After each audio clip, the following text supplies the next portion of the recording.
তারপরে বলছেন রাসূল, ফাইন্না জিবরিল আলাইহিস সালাম কাল আলী যালিকা, এখনই জিবরাইল আলাইহিস সালাম এসে এই কথাটি আমাকে বলে গেল। কি বলে গেল?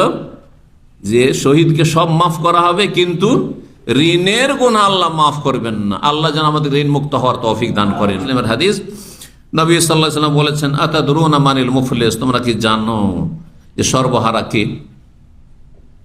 সর্বহারা বুঝেন? নিঃস্ব, হ্যাঁ, যার কিছুই নেই একবারে। সর্বহারা কে? মুফলিস কে? মুফলিস, ফুলুস মানে বুঝেন তো? ফুলুস মানে টাকা, আর মুফলিস মানে যার কাছে একটা পয়সাও নেই। হ্যাঁ, নাই, যার কাছে পয়সা নেই সে হচ্ছে মুফলিস, মাফি ফুলুস।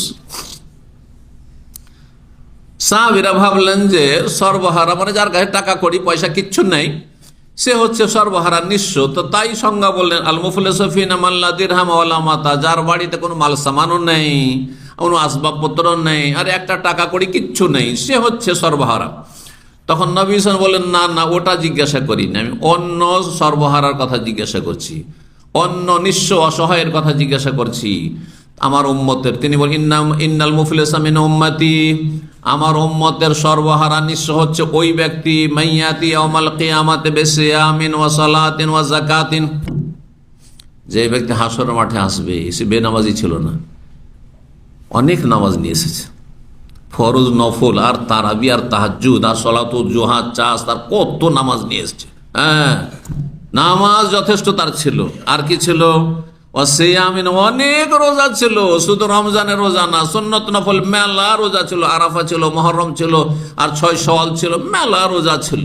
সিয়ামিন ওয়া যাকাতিন, অনেক যাকাত দান সদকাও ছিল, কিন্তু তার সাথে আরো কিছু ছিল যেটা তাকে নিঃস্ব করে দিয়েছে। বায়াতি কাদ শাতামা হাযা, আল্লাহর কাছে হাসর মাঠে হাজির হয়েছে, কাউকে গাল দিয়েছে, কারো সাথে অশ্লীল অকথ্য ভাষা বলেছে, লড়াই ঝগড়া হইলে অশ্লীল কথা, কোনো কথা বললে কথাই কথাই গালমন্দ করা, স্ত্রীকে নোংরা ভাষায় গাল দিত, হ্যাঁ, ভাই বোনকে নোংরা ভাষায় গাল দিত, আত্মীয় স্বজনকে নোংরা ভাষায় গাল দিত, অধীনস্থ কর্মচারীদেরকে, ফোরম্যান সুপারভাইজার, অধিকাংশ ফোরম্যান সুপারভাইজারদের ভাষা খুবই খারাপ। যারা নিম্নমানের পেশায় থাকে দেখা গেছে যে তাদের ভাষা আরো বেশি খারাপ। এজন্য আমাদের যারা ফুটপাতে যে সমস্ত কাজগুলি করে তাদের ভাষা অত আরো বেশি খারাপ, যত নিচে যাবে তত বেশি খারাপ তাদের ভাষা। ইল্লা মাশাআল্লাহ, হ্যাঁ, গোবরেও পদ্ম ফুল দিয়ে একটা থাকে, সেটা ব্যতিক্রম। কাউকে গাল দিয়েছে, ওয়াকাযাফা হাযা, কারো মিথ্যা অপবাদ দিয়েছে, কারো সাথে শত্রুতা হয়েছে, আরে ওর চরিত্র খারাপ, ও তো পরকীয়ায় লিপ্ত, হ্যাঁ, ও তো অমুকের সাথে প্রেম করেছে, ও তো প্রেম করে বিয়ে করেছে, হ্যাঁ, দিলেন একবার, আর ওর মেয়ে তো ওর খারাপ, ওর পরিবার খুব খারাপ, মিথ্যা অপবাদ দিয়েছে, যে কোনো মিথ্যা অপবাদ দিয়েছে।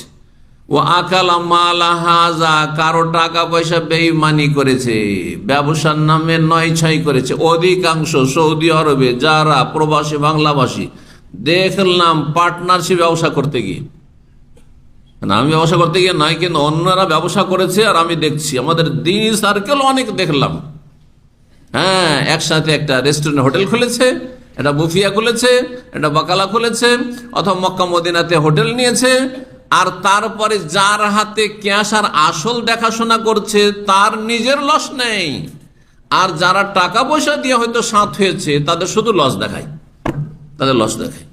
লাভ কেউ দিয়েছে এরকম লোক এখন পর্যন্ত খুঁজে পাই না আমি। লাভ কেউ দিয়েছে এরকম লোক এখন পর্যন্ত এরকম চেহারা আমার কাছে স্পষ্ট হয়ে আসেনি, কিন্তু শুধু লস লস লস, মার খেলাম গেল সব, আর নিজেও দেখাচ্ছে আমি খুব ক্ষতিগ্রস্ত, কিন্তু আসলে ইন্টারনাল বিষয় হচ্ছে ভিতরের খবর নিয়ে দেখেন ও নিজে ক্ষতিগ্রস্ত না, নিজেকে সেফ জোনে রেখে, হ্যাঁ, নিজের টাকা পয়সা ঠিক রেখে তারপরে ভাই সব লস গেছে, লস আপনাদের ঘাড়ে চাপিয়ে দিল সব।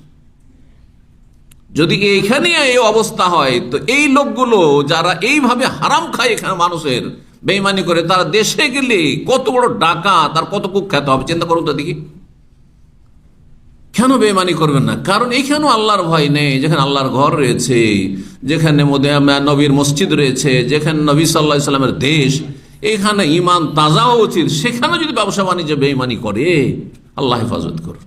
জি, এই জন্য আমি সবসময় পরামর্শ দিই, পার্টনারশিপে কারোর সাথে ব্যবসা করতে যাবে, পার্টনারশিপ ব্যবসা করতে চান না। আর যদি করেন তো আগে থেকে রেডি থাকবেন যে লস যাক যাক, আমার অনেক পয়সা আছে, কিছুটা দিয়ে করি, দেখি, ট্রাই করে, হইলো হইলো, না হলে গেল গেল। বুঝতে পারছেন না? আর ধার যদি 2-4 বার দেন তো আর জীবনে হয়তো তবেই করি না, ধার দিবই না। ধার দেওয়ার রাস্তাকে এক শ্রেণীর লোকেরা বন্ধ করে দিয়েছে। ধার দেবেন, ধার দিলে ওর টাকা, আপনার না। ওর যদি মায়া মমতা রহম করম হয় তাহলে আপনাকে ফিরিয়ে দেবে, আর মায়া না হলে আর ফিরিয়ে দেবে না। ও নিজের সম্পদ মনে করে। ও আল্লাহ বিনা বাড়াবাড়তে বলছে। তার কাছে যেন আপনি ভাই দুর্বলে চাইতে হয়েছে একটু টাকাটা, আচ্ছা আচ্ছা দিব দিব দিব, আস্তাগফিরুল্লাহ দিবে। আরে কি চরিত্র! আমি তো মরে গেলে এখনই ফেসে যাব, এখনই ফেসে যাব আমি। আপনি এই চিন্তাকে কেন করেন না? আপনি যেমন আখিরাত ধ্বংস করে দিচ্ছেন। আপনি আগে আপনার ঘুম হারাম করে টাকা আগে পেমেন্ট করেন, না হলে এই অবস্থা যদি মারা যান তো আপনার তো কোনো রকম নাজাত নেই।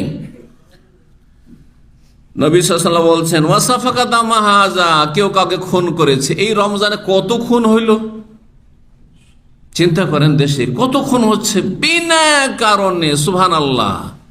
আর কারণ শুধু সরকারের কাছে, মৃত্যুদণ্ড সরকার দিতে পারে, কেউ দিতে পারে না। আর সেই ক্ষেত্রে সরকার যদি জালেম হয় মৃত্যুদণ্ড দেওয়ার ক্ষেত্রে, তাকেও আসামের কাঠগড়ায় হাজির হইতে হবে, এতে কোনো সন্দেহ নেই। তাকেও নেকি দিয়ে পেমেন্ট করতে হবে। ওয়াজারাবাহাজা, কেউ কাউকে মারধর করেছে, ফায়ুতাহাজা মিন হাসানাতি, হাসরের মাঠে আসলো। এর নেকি ছিল না? ছিল না? হ্যাঁ, নামাজের পাহাড় নিয়ে এসে, রোজার পাহাড় নিয়ে এসে, দান সাদকা জাকাতের পাহাড় পর্বত নিয়ে এসে, নেকির পাহাড় পর্বত নিয়ে আল্লাহর সামনে হাজির হয়েছে, কিন্তু বড় জালেম হয়ে হাজির হয়েছে। অনেক জুলুম অত্যাচার করেছে, হক নষ্ট করে।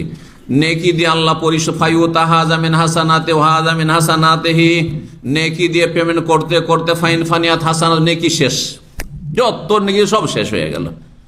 যা তার ওপর যে হকগুলো পাওনা ছিল, পাওনা পরিশোধ করতে করতে যদি নেকি শেষ হয়ে যায়, ওখেজা মিন খাতায়াহুম, ওই যে দাবিদার যে লোকগুলি এসেছিল পাওনাদার, তাদের গুনাহগুলো নিয়ে ফাতরিহা তালাইহি, এই লোকের আমল নামাতে চাপিয়ে দেওয়া হবে, কাঁধে চাপিয়ে দেওয়া হবে। সুম্মা তরিহা ফিন্নার, তারপরে জাহান্নামে ঢুকিয়ে দেওয়া হবে। সহিহ মুসলিমের হাদিস। তাহলে এত বড় মুসল্লি আর এত ভালো মানুষ বাহ্যিক দুনিয়াতে চলে, সেও নিঃস্ব হয়ে জাহান্নামে যাবে যদি মানুষের হক নষ্ট করে। জি, হাদিস আমার সামনে অনেক রয়েছে। জালেমকে আল্লাহ কখনো ছাড় দেন না, কিন্তু ছেড়ে দেন না, কিন্তু কি করেন? একটু ঢিল দেন। ছেড়ে দেন না, কিন্তু কি করেন? ছাড় দেন, মানে অবসর দেন। মানে জালেম জুলুম করলো, বেঈমানি করলো, বা আপনার উপরে জুলুম অত্যাচার করলো, আজকে আল্লাহ ধরলেন না, 5 বছর পর 10 বছর পর হলেও ধরবেন আল্লাহ। ইন্নাল্লাহা লা ইউমলি যালিম, নবী সাল্লাল্লাহু আলাইহি ওয়াসাল্লাম বলছেন আল্লাহ জালেমকে ঢিল দেন, ছাড় দেন, কিছু অবসর দেন। ফাইজা আখাযাহু, আল্লাহ যখন ধরে নেন, লাম ইউফলিদ, তখন আর ছাড়েন না। যখন পকড়াও করেন, কঠিনভাবে পকড়াও করেন। সহিহ বুখারী মুসলিমের হাদিস। এবং একটি আয়াত সূরা হুদের 102 পাঠ করেছেন নবী সাল্লাল্লাহু আলাইহি ওয়াসাল্লাম এই মর্মে, এই বলছেন ওয়াকাযালিকা আখযু রাব্বিকা, আল্লাহর পাকড়াওটা এইভাবে হয়ে থাকে। ইযা আখাযাল কুরা, যখন আল্লাহ রাব্বুল কোন জনপদের জালেম অধিবাসীদেরকে পাকড়াও করে, ওয়াহিয়াযা ইন্না আখাযাহু আলিমুন শাদীদ, আল্লাহর পাকড়াও হচ্ছে অনেক কঠিন। সময় যেহেতু শেষ হয়ে যাচ্ছে, একটি হাদিস বলি। অধিকাংশ মানুষরা যেহেতু ধার কর্জা নিচ্ছেন, আর ধার কর্জা নিয়ে অনেকেই বা অধিকাংশই কিন্তু একেবারে উদাসীন। টাকা দিব, আরে দিব, সব কাজ পুরা করার পরে শেষখানে দিব। শোনেন ভালো করে, নবী সাল্লাল্লাহু আলাইহি ওয়াসাল্লাম বলছেন, সহিহ বুখারী 2212 নম্বর হাদিস, মান আখাযা আমওয়ালান নাস ইউরিদু আদাহা, কেউ যদি কোনো মানুষের টাকা পয়সা নেয়, আর নেওয়ার সময় নিয়ত থাকে, সৎ নিয়ত, যে আমি দিব, তাড়াতাড়ি দিয়ে দেবো, হ্যাঁ যথা সময়ে দিয়ে দেবো, যে ওয়াদা করেছে ওয়াদা খেলাফি করব না, এই যদি সৎ নিয়ত থাকে, আদাল্লাহু আনহু, আল্লাহ তার পক্ষ থেকে আদায়ের সুব্যবস্থা করে দিবেন। মানে আল্লাহর স্পেশাল সাহায্য হবে, তৌফিক হবে, যে আল্লাহ আপনাকে এত বরকত দিবেন এবং সহজে দিয়ে দেবেন। ইমানে বরকত দিবেন, আমলে বরকত দিবেন, রিজিকও বরকত দিবেন, আল্লাহ আর তাড়াতাড়ি আপনি দিয়ে দিতে পারবেন, কারণ নিয়তটা আপনার কি ছিল? ভালো ছিল। ওমান আখাযা ইউরিদু ইতলাফা, আর কারো যদি ধার কর্জা নেওয়ার সময় উদ্দেশ্য থাকে নষ্ট করা, দেব না, নিয়ে উধাও, আর কে পায়, আতলাফাহুল্লাহ, আল্লাহ তাকে নষ্ট করে দিবেন, আল্লাহ তাকে ধ্বংস করে দিবেন। কঠিন ভাষা কিন্তু, সহিহ বুখারী হাদিস। আতলাফাহুল্লাহ, ওকেও আল্লাহ বরবাদ করে দেবেন। এর সাথে সহিহ মুসলিমের আরেকটি হাদিস শুধু শুনিয়ে দিই। আবু কাতাদা বলছেন যে একজন লোক হঠাৎ করে দাঁড়াইলো, এরকম বসে আছেন সাহাবায়ে কেরামগণ, নবী সাল্লাল্লাহু আলাইহি ওয়াসাল্লাম আছেন, আর দাঁড়িয়ে ইয়া রাসূলুল্লাহ আর আয়াত আছে ইন কুতিলতু ফি সাবিলিল্লাহ, আমি যে আল্লাহর রাস্তায় জিহাদের ময়দানে কাফের হাতে নিহত হই, শহীদ হইলাম, তো তুকাফফারু আন্নি খাতায়া, আমার গুনাহ খাতা সব মাফ হবে, জান্নাতি হব? তখন নবী সাল্লাল্লাহু আলাইহি ওয়াসাল্লাম বললেন, নাম ইন কুতিলতা ফি সাবিলিল্লাহ, তুমি যে আল্লাহর রাস্তায় লড়াই করো, ওয়া আনতা সাবিরুন, ধৈর্যশীল হয়ে, মুহতাসিবুন, নেকির আশায়, দুনিয়ার আশার্থে নয়, নেকির আশায় ধৈর্যশীল হয়ে, পিছপা মুকবিলুন গায়রা মুদবিরিন, এগিয়ে যাবে সামনে কাফেরদের দিকে, পিছপা হবেন না, পিঠ দেখাবে না, আল্লাহ গুনাহ মাফ করবেন শহীদের সমস্ত, কিন্তু কিন্তুটা শোনেন, ইল্লা দাইন, তবে দাইন, দাইন মানে এই যে দেনা পাওনা বলেন যেটাকে, এটা দেনা শব্দটি কিন্তু আরবি শব্দ। হ্যাঁ, দাইনকে আমরা দেনা করে দিয়েছি। দেনা যদি কারো থাকে, পাওনা যদি থাকে, আল্লাহ মাফ করে, শহীদকেও মাফ করবেন না। আমাকে আর কথা নয়, জিহাদের ময়দানে গিয়ে রক্ত দিয়েছে, জীবন দিয়ে দিয়েছে, স্ত্রীকে বিধবা করেছে, আর ছেলে মেয়েদেরকে এতিম করেছে, এমন ব্যক্তিকে আল্লাহ মাফ করবেন না যদি ঋণের বোঝা নিয়ে যায়। তারপরে বলছেন রাসূল, ফাইন্না জিবরিল আলাইহিস সালাম কাল আলী যালিকা, এখনই জিবরাইল আলাইহিস সালাম এসে এই কথাটি আমাকে বলে গেল। কি বলে গেল? যে শহীদকে সব মাফ করা হবে, কিন্তু ঋণের গুনাহ আল্লাহ মাফ করবেন না। আল্লাহ যেন আমাদের ঋণ মুক্ত হওয়ার তৌফিক দান করেন।